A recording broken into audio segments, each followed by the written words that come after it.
This is in respect to the CUET UG exam 2025, which is happening soon. And there are cases where some applicants, some students from Meghalaya have received centers outside Meghalaya in spite of their preferences being in Meghalaya.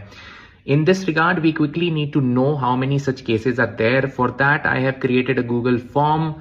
The QR code for which I'm sharing here right now, scan it immediately. And if you are one of those candidates who have received center outside and you are unable to go, please submit your details. Just a simple application number and name and center details are there. Quickly fill it. We are taking up this matter with NTA. For that, as this is a computer-based exam, basically we require more centers having computers. So all those colleges and schools which are having significant number of more than 30 or 40 computers, you can DM me, you can reach out to me, and in all future examinations also you can extend your coordination, your support to these NTA teams, which will be looking out for more centers. The more centers we have in Meghalaya, more students can get centers in Meghalaya.